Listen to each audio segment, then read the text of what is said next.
പ്രിയമുള്ളവരെ, നമ്മുടെ സ്റ്റുഡിയോയിൽ ഇന്ന് മിസ്റ്റർ സന്ധ്യാവ് എത്തിച്ചേർന്നിരിക്കുകയാണ്. ഒരു സാധാരണ ജീവിത സാഹചര്യത്തിൽ നിന്ന് വളരെ ഉന്നതമായ നിലയിലേക്ക് വളർന്നു കയറിയ ഒരാളുടെ വളർച്ചയെക്കുറിച്ചുള്ള പാഠങ്ങളാണ് അദ്ദേഹവുമായി ബന്ധപ്പെട്ട് നമ്മൾ പഠിക്കുന്നത്. അദ്ദേഹത്തിൻ്റെ ജീവിതം യഥാർത്ഥത്തിലൊരു പാഠപുസ്തകമാണ്. നമുക്ക് സാവധാനം അദ്ദേഹത്തെക്കുറിച്ച് മനസ്സിലാക്കാനായിട്ട് പരിശ്രമിക്കാം. മിസ്റ്റർ സന്ധ്യാവ്, നമ്മുടെ അങ്ങയുടെ ഫുൾ നെയിം എന്ന് പറയാം? എൻ്റെ മുഴുവൻ പേരും സന്ധ്യാവ് കെ ജെയിംസ് എന്നാണ്. സന്ധ്യാവ് കെ ജെയിംസ്. അതെ, ഓക്കെ. ജെയിംസ് പിതാവിൻ്റെ പേരാണ്? പിതാവിൻ്റെ പേരാണ്. കെ എന്ന് പറയുന്നത് കാട്ടുപറമ്പിൽ. ഓക്കെ, അതാണ് ഫുൾ നെയിം. അതെ, ഓക്കെ. ഈ ഞാൻ അങ്ങയെക്കുറിച്ച് കേട്ടിരിക്കുന്നത് ഒരു മത്സ്യത്തൊഴിലാളി മേഖലയിൽ നിന്ന് വളർന്നു വന്നതാണ്. മീൻ പിടിക്കാൻ പോയിട്ടുണ്ടോ? ഞാൻ പോയിട്ടുണ്ട്. ഏകദേശം 1 വർഷത്തോളം ഞാൻ മീൻ പിടിക്കാൻ പോയിട്ടുണ്ട്. അത് ശരി. ഇപ്പോഴും അത് അഭിമാനത്തോടെ പറയുകയും ചെയ്യും? തീർച്ചയായും ഞാൻ അഭിമാനത്തോടെ പറയും. കാരണം എൻ്റെ വളർച്ചയുടെ അല്ലെങ്കിൽ ഞാൻ എന്തെങ്കിലും ആയി തീർന്നെങ്കിൽ അതിൻ്റെ അടിസ്ഥാനം അത് തന്നെയാണെന്ന് ഇപ്പോഴും ഞാൻ വിശ്വസിക്കുകയും ചെയ്യുന്നു. Great, wonderful. അതിനുശേഷം എന്താണ് ചെയ്തത്? അതിനുശേഷം ഞാൻ എൻ്റെ പ്രീ ഡിഗ്രി, അതായത് പ്രീ ഡിഗ്രി സെൻറ്റ് മൈക്കിൾസ് കോളേജിലാണ് പഠിച്ചത്. അതിനുശേഷമാണ് ഒരു ഗ്യാപ്പ് 1 വർഷത്തോളം പോയി. അതിനുശേഷം ഞാൻ അതിർത്തി രക്ഷാസേനയിലുള്ള റിക്രൂട്ട്മെൻറ്റിലൂടെ BSF സെൻട്രൽ ഗവൺമെൻറ് ജോലിയിൽ പ്രവേശിക്കുകയും അവിടെ നിന്ന് പിന്നീട് അവിടെ എത്ര വർഷം വർക്ക് ചെയ്തു? ഞാൻ 21 വർഷവും 2 മാസവും അവിടെ വർക്ക് ചെയ്തു BSF-ൽ. അതെ. അത് എവിടെയൊക്കെ ആയിരുന്നു? അതായത് ഇന്ത്യയുടെ ഏകദേശം എല്ലാ സ്റ്റേറ്റുകളിലും ഭാഗ്യം ലഭിച്ചിട്ടുണ്ട്. പിന്നീട് ഞാൻ ഈ VRS ആണ് എടുത്തത്, വോളണ്ടിയർ റിട്ടയർമെന്റ്. അതായത് ഞാൻ ബാംഗ്ലൂരിൽ നിന്നാണ് VRS എടുത്തത്. ആസ് എ ഇൻസ്ട്രക്ടർ, ട്രെയിനർ ആയിട്ടാണ് അവിടുന്ന് ഞാൻ VRS എടുത്തത്. ആ കാലയളവിൽ എനിക്ക് പറ്റുന്ന എൻ്റെ വിദ്യാഭ്യാസമൊക്കെ എനിക്ക് ചെയ്യാനും, പ്രത്യേകിച്ച് ഞാൻ ടെക്നോളജിയിലാണ് കൂടുതൽ കാണിച്ചത്, പ്രത്യേകിച്ച് കമ്പ്യൂട്ടർ സൈഡിൽ. അങ്ങനെ അവിടെ ഞാൻ BSF-ലായിരുന്നപ്പോഴും ആ മേഖലയിൽ തന്നെ മേഖലയിലാണ് ഞാൻ കൂടുതൽ വർക്ക് ചെയ്യാൻ ചാൻസ് കിട്ടിയത്. കമ്മ്യൂണിക്കേഷനിലായിരുന്നു, പ്രത്യേകിച്ച് ഇൻഫർമേഷൻ ടെക്നോളജിയിൽ. അപ്പോൾ നമ്മൾ യുദ്ധം ചെയ്യാനൊന്നും പോകണ്ട? ഇല്ല, അങ്ങനെ പോകേണ്ടി വന്നിട്ടില്ല. പക്ഷേ അതിൻ്റെ അടിസ്ഥാനപരമായ മുഴുവൻ ട്രെയിനിങ്ങും പരിശീലനവും കിട്ടിയിട്ടുണ്ട്. എന്നാൽ ഒരു സാഹചര്യത്തിൽ വന്നാൽ നമ്മൾ പോകേണ്ടി വരും. എന്നാൽ ഈ കമ്മ്യൂണിക്കേഷൻ ആണ് എല്ലാ കാര്യത്തിനും മെയിൻ. അതെ, യുദ്ധരംഗത്ത് പോലും കമ്മ്യൂണിക്കേഷൻ പ്രധാനപ്പെട്ടതാണ്. തീർച്ചയായും. അപ്പോൾ ആ കമ്മ്യൂണിക്കേഷനിൽ അതിൽ വലിയൊരു നല്ലൊരു ട്രെയിനറായി മാറാനായിട്ട് കഴിഞ്ഞു. അങ്ങനെ ഒരു 6 വർഷത്തോളം ബാംഗ്ലൂരിൽ എനിക്ക് ജോലി ചെയ്യാനുള്ള അവസരം കിട്ടി. ബാംഗ്ലൂർ നിങ്ങളുടെ ഓഫീസ് എവിടെയായിരുന്നു? അത് യലഹങ്കയിലായിരുന്നു. അതായത് അതിൻ്റെ മുഴുവൻ പേരും സിഗ്നൽ ട്രെയിനിങ് സ്കൂൾ എന്നാണ്. വാസ്തവത്തിലൊരു സ്കൂളായിരുന്നു അവിടെ. അങ്ങനെ ആ സ്കൂളിൽ പ്രത്യേകിച്ച് ഡിപ്ലോമ ലെവലുള്ള പരിശീലനമാണ് അവിടെ നൽകിയിരുന്നത്. അവിടുന്ന് പാസിംഗ് ഔട്ട് ആവുന്നവർക്ക് ഡിപ്ലോമ സർട്ടിഫിക്കറ്റാണ് കൊടുത്തിരുന്നത്. അവിടുത്തെ ഒരു ഫാക്കൽറ്റി ഇവിടെയായി ഞാൻ. അങ്ങനെ ഞാൻ അവിടെ നിന്നാണ് VRS എടുത്തിട്ട് പിന്നെ എഡ്യൂക്കേഷൻ മേഖലയിലോട്ട് കൂടുതൽ മൂവ് ചെയ്യണമെന്നുള്ളത്. VRS എടുത്തിട്ട് നേരെ നാട്ടിലേക്ക് പോകുന്നു? തീർച്ചയായും നാട്ടിലേക്ക് പോകുന്നു. ഇവിടെ വന്നിട്ട് എന്ത് ചെയ്തു? ഇവിടെ വന്നതിന് ശേഷം ഞാൻ എനിക്ക് എഡ്യൂക്കേഷൻ, അതായത് സ്കൂളുകളിലോട്ടുള്ള താല്പര്യം ഉണ്ടായിരുന്നതിനാൽ ഞാൻ CBSE സ്കൂളുകളിലെ അപേക്ഷകൾ സമർപ്പിക്കേണ്ട പശ്ചാത്തലത്തിൽ പിന്നെ സെന്റ് ലൂഷ്യസിൽ ജോലി കിട്ടി. അവിടെ എന്തായിട്ടായിരുന്നു കയറിയത്? ഞാൻ അവിടെ കയറിയത് ആക്ച്വലി ഈ ഫസ്റ്റ് ലെവൽ തന്നെ എടുത്തത് ഈ ഒരു സിസ്റ്റം അഡ്മിനിസ്ട്രേറ്റർ, അതായത് നെറ്റ്വർക്കിങ്ങും കാര്യങ്ങളും അതൊക്കെ രീതിയൊക്കെ ആയിട്ട് ചെയ്യാനാണ് എടുത്തത്. പിന്നീട് ഞാനിങ്ങനെ ഒരു അതായത് അതിർത്തി രക്ഷാസേനയിൽ നിന്ന് റിട്ടയറായ ആളാണെന്നുള്ള പരിഗണന വെച്ചുകൊണ്ട് പിന്നെ ഒരു ട്രെയിനർ എന്നുള്ള പരിഗണനയൊക്കെ വെച്ച് തന്നെ ഒരു ഫിസിക്കൽ എഡ്യൂക്കേഷൻ അധ്യാപകനാകുകയും പിന്നെ അതിനോടൊപ്പം തന്നെ കമ്പ്യൂട്ടർ സയൻസിൽ ഒരു ഇച്ചിരി താല്പര്യമുള്ളതിനാൽ കമ്പ്യൂട്ടർ സയൻസും കൂടി പഠിപ്പിക്കാനും പല ലെവലിലാണ് ഇപ്പോൾ വർക്ക് ചെയ്തത്? അതെ, പല ലെവലിൽ വർക്ക് ചെയ്യുന്നുണ്ട്. അത് ശരി. അത് കഴിഞ്ഞിട്ട് ഇപ്പോൾ ഞാൻ കേൾക്കുന്നത് എല്ലായിടത്തും പോയി ട്രെയിനിങ് ഒക്കെ കൊടുക്കുന്ന ഒരു ട്രെയിനറാണെന്നാണ്. അതെങ്ങനെ സാധിച്ചു? അതെ, അപ്പം ഞാൻ ഈ സ്കൂൾ ഫീൽഡിലോട്ട് വന്നു കഴിഞ്ഞപ്പോഴേക്കും കുറേയധികം പരിശീലനങ്ങൾക്ക് പോകാനുള്ള അവസരം സ്കൂൾ വഴി ലഭിച്ചു. അതിൽ നിന്നും എനിക്ക് മനസ്സിലായത് ഈ പരിശീലന രംഗത്ത് എനിക്ക് പ്രത്യേകിച്ച് ഒരു സ്കില്ലുണ്ടെന്ന് ഞാൻ തിരിച്ചറിഞ്ഞു. അങ്ങനെ ഞാൻ അതിൻ്റെ പരിശീലനം എടുക്കുകയും അതിനെ ഒരു സർട്ടിഫൈഡ് ട്രെയിനർ ആകാനുള്ള കോഴ്സിൽ പങ്കെടുത്ത് ഒരു സർട്ടിഫൈഡ് ട്രെയിനർ ആകുകയും. അവർ കോഴ്സ് അറ്റൻഡ് ചെയ്തോ? കോഴ്സ് അറ്റൻഡ് ചെയ്തു. അതെവിടെ കിട്ടുമായിരുന്നു? അത് ഞാൻ കോഴിക്കോടാണ് ചെയ്തത്. കോഴിക്കോട് ചെയ്തു. അങ്ങനെ ചെയ്തു.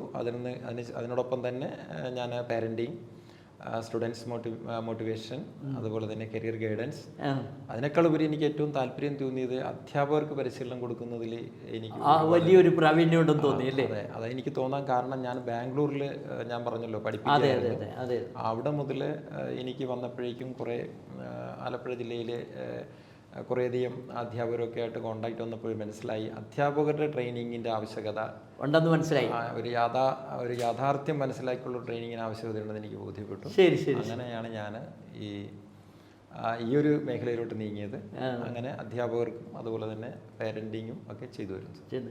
അല്ല, അധ്യാപകർക്ക് ക്ലാസ് എടുക്കുകയും അതുപോലെ കുട്ടികൾക്ക് മോട്ടിവേഷൻ ക്ലാസ് എടുക്കുകയും ഒക്കെ ചെയ്യുന്നുണ്ടല്ലോ. തീർച്ചയായും. ആ തരത്തിൽ സ്കൂളുകൾ തോറുമൊക്കെ പോകാൻ പറ്റിയിട്ടുണ്ടോ? കുറേ സ്കൂളുകളിലൊക്കെ പോയിട്ടുണ്ടോ? തീർച്ചയായും പോയിട്ടുണ്ട്. ഇപ്പം ഞാൻ ഈ കഴിഞ്ഞ മാസം തന്നെ തൊടുപുഴയിൽ 2 സ്കൂളുകളിൽ എനിക്ക് ക്ലാസ് എടുക്കാൻ പോയി. അതുപോലെ തന്നെ എറണാകുളം പള്ളൂരുത്തിയിൽ ക്ലാസ്സുകൾ എടുത്തു. ആലപ്പുഴ ജില്ലയിലെ മിക്ക സ്കൂളുകളിലും പോയിട്ടുണ്ട്, ക്ലാസ് എടുത്തിട്ടുണ്ട്. പിന്നെ അതല്ലാതെ പബ്ലിഷേഴ്സ് ഉണ്ട്, ഈ CBSE അവരൊക്കെ റിസോഴ്സ് പേഴ്സൺ ആയിട്ട് ഉണ്ട്, വിളിച്ച് ഞാൻ അങ്ങനെ പോയി ക്ലാസ് എടുക്കാറുണ്ട്. ശരി ശരി, ഗ്രേറ്റ്. ഈ ഞാൻ മനസ്സിലാക്കുന്നത് ഒരു അക്കാഡമി വീട്ടിൽ തന്നെ നടത്തുന്നുണ്ടെന്ന്. അതെ, ഞാൻ ഒരു അക്കാഡമി എന്ന് പറഞ്ഞാൽ അത് ആക്ച്വലി ഒരു സാമ്പത്തിക നേട്ടം വെച്ചുള്ളൊരു അക്കാഡമി അല്ല. മറിച്ച് എൻ്റെ ലൈഫും ഞാൻ വന്ന രീതികളൊക്കെ കൊണ്ട് കുറേയധികം തീരദേശത്തെ പ്രത്യേകിച്ചുള്ള യുവജനങ്ങൾ ഒരു ജോലിയൊന്നും ലഭിക്കാതെ ഇങ്ങനെ സാധാരണ ജോലി, അതായത് കൂലിപ്പണി അല്ലെങ്കിൽ ടൈലിൻ്റെ വർക്ക്, മൈക്കാട് പണി അങ്ങനെ നടക്കുന്ന സിറ്റുവേഷൻ വിദ്യാഭ്യാസമുള്ള കുട്ടികളാണ്. അപ്പോൾ അങ്ങനെ ഒന്ന് എന്തുകൊണ്ട് ഇവർ ഒരു യൂണിഫോം ഫോഴ്സിലൂടെ നമുക്ക് എളുപ്പം ജോലിയിൽ പ്രവേശിക്കാൻ പറ്റുന്ന ഒരു മേഖലയാണ് യൂണിഫോം ഫോഴ്സ്. ഒരു +2 വിദ്യാഭ്യാസം മതി. എന്നാൽ തീരദേശ മേഖലകളിലുള്ള യുവജനങ്ങൾ നല്ല കായികക്ഷമതയുള്ളവരാണ്. തീർച്ചയായിട്ടും അവരെ ഒന്ന് പ്രോത്സാഹിപ്പിച്ചാൽ അവരെത്തിപ്പെടുമെന്ന് തോന്നുന്നതിന് പശ്ചാത്തലത്തിൽ ഞാനും എൻ്റെ ഒരു സുഹൃത്തും കൂടി ഉണ്ടായിരുന്നു. ആദ്യം ഞങ്ങൾ 2 പേരും കൂടെ ചേർന്ന് ഇത് സ്റ്റാർട്ട് ചെയ്തു. അങ്ങനെ ഞങ്ങൾ ആദ്യം ഫിസിക്കൽ ട്രെയിനിങ് മാത്രമായിട്ട് തുടങ്ങി. അങ്ങനെ കുറേയധികം കുട്ടികൾ കയറി. അത് കഴിഞ്ഞപ്പോഴാണ് മനസ്സിലായത് ഇതിനെ മാത്രം ഫോക്കസ് ചെയ്തുകൊണ്ട് അവർക്ക് ഒരു PSC പരിശീലനം കൂടെ കൊടുത്താൽ നന്നായിരിക്കുമെന്നുള്ള രക്ഷിതാക്കളുടെ അഭിപ്രായം നമുക്ക് ലഭിച്ചു. ഇതിൽ പങ്കെടുക്കുന്നുണ്ട്. അങ്ങനെ ഇരുത്തി കുറച്ച് നാളായിട്ട് അവരെ വീട്ടിലിരുത്തി ഒരു PSC കോച്ചിങ് കൊടുത്തു. അങ്ങനെയാണ് ഒരു അക്കാഡമി എന്ന പേര്. അക്കാഡമിയുടെ പേര് ഫോക്കസ് അക്കാഡമി എന്നാണ്. ഞാനത് കണ്ടിട്ടുണ്ട് വീട്ടിൽ.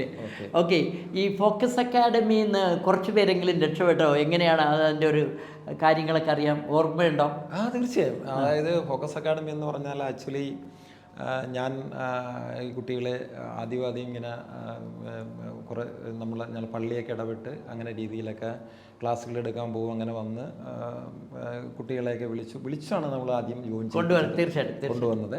അങ്ങനെ വന്ന് അവർക്ക് ജോലി ലഭിച്ചു എന്ന് കണ്ടപ്പോൾ അതിൽ ഇൻസ്പയർ ആയിട്ട് കുറേ കുട്ടികൾ കൂടെ ചേർന്ന് ആദ്യം ഇവർക്ക് ആക്ച്വലി ഇതിൽ വരുന്നത് പഠനം കണ്ടിന്യൂ ചെയ്തിരിക്കുന്ന ഒരു പൊസിഷനിൽ നിന്ന് കുട്ടികൾ വരാറ് കുറവാണ്. ഡിസ്കണ്ടിന്യൂ ചെയ്തവരാണ്. അതായത് ഒരു 10-23 വയസ്സാകുമ്പോഴേക്കാണ് ഇവർക്കൊരു ബോധ്യം വരുന്നത് ഒരു ജോലിയുടെ ആവശ്യമുണ്ട്. അപ്പോഴും സ്വാഭാവികമായിട്ട് ഇവരുടെ പഠന മേഖലയിൽ നിന്നും ഇവർ വിട്ടുപോയിരുന്ന അവസ്ഥയാണ്. പക്ഷേ ഇവർ വന്ന് കായിക പരിശീലനം ചെയ്തു വരുമ്പോൾ, എക്സസൈസ് ഒക്കെ ചെയ്തു വരുമ്പോൾ മൈൻഡ് സ്റ്റിമുലേറ്റ്. അപ്പോൾ അങ്ങനെ വന്നു കഴിയുമ്പോൾ ഇവർക്ക് തോന്നും ഞങ്ങൾക്ക് രക്ഷപ്പെടണം തോന്നുന്നു വരും. അങ്ങനെ ഏകദേശം ഒരുപാട് മേഖലയിലുള്ള കുട്ടികൾ, അതായത് പാതിരപ്പള്ളി മുതൽ തോട്ടപ്പള്ളി, ഹരിപ്പാട് വരെയൊക്കെ വന്ന് കുട്ടികൾ അറ്റൻഡ് ചെയ്തു. അവരൊന്നും നമ്മൾ അക്കൗണ്ടബിലിറ്റി എടുക്കുന്നില്ല. എങ്കിലും ഞാൻ പുന്നപ്ര സെയിൻറ്റ് ജോസഫ് ഇടവകക്കാരനാണ്. ആ മേഖലയിൽ കുറേയധികം ഉദ്യോഗാർത്ഥികൾ ഇന്ന് കേരള പോലീസിലും ഇന്ത്യൻ ആർമിയിലും ഒക്കെ ഉണ്ട്. PSC വഴി ഈ അക്കാഡമി കയറിയിട്ടുണ്ട്. PSC ടെസ്റ്റ് ഒക്കെ എഴുതി അവർ കയറി ഇപ്പോൾ ജോലിയിൽ സർവീസ് ചെയ്യുന്നുണ്ട്. ആണല്ലേ? അതെ. അത് വലിയൊരു നേട്ടമാണ്. തീർച്ചയായും ഇത്രയേറെ പേർക്ക് വഴികാട്ടിയായില്ലേ? അത് സാധിച്ചതിൽ ഒരു വലിയൊരു സാറ്റിസ്ഫാക്ഷൻ എനിക്ക് തീർച്ചയായിട്ടും ഉണ്ട്. ഓക്കെ, അത് വളരെ സന്തോഷമാണ് ഇങ്ങനെ ഒരു കാര്യം. അപ്പം അവർക്ക് ഫിസിക്കൽ ട്രെയിനിങ് കൊടുക്കും, അതോടൊപ്പം തന്നെ മൈൻഡ് മോണിറ്റർ ചെയ്യുന്നുണ്ടല്ലേ, മൈൻഡ് ട്രെയിനിങ്, അതും കൂടി ഞാൻ കേട്ടിട്ടുണ്ട്. അതേക്കുറിച്ച് ഒരു വാക്ക് പറയാം. അതായത് നമ്മുടെ മൈൻഡാണ് നമ്മളെ കൊണ്ടെല്ലാം ചെയ്യിക്കുന്നത്. കറക്റ്റ്. അപ്പോൾ അപ്പം അതായത് മനസ്സ് അല്ലെങ്കിൽ നമ്മുടെ തോട്ട്സാണ് നമ്മളെ എന്ത് ചെയ്യുവാനും എന്താണ് നമ്മുടെ ചിന്തയിൽ വരുന്നത് അതാണ് നമ്മൾ ചെയ്യുന്നത്. കറക്റ്റ്. അപ്പം ആദ്യം ആ ചിന്തയെ പോളിഷ് ചെയ്യുന്നുള്ളതാണ് ഫസ്റ്റ് ഒരു പ്രൈം ഡ്യൂട്ടി എന്നുള്ളത് ഞാൻ മനസ്സിലാക്കിയത്.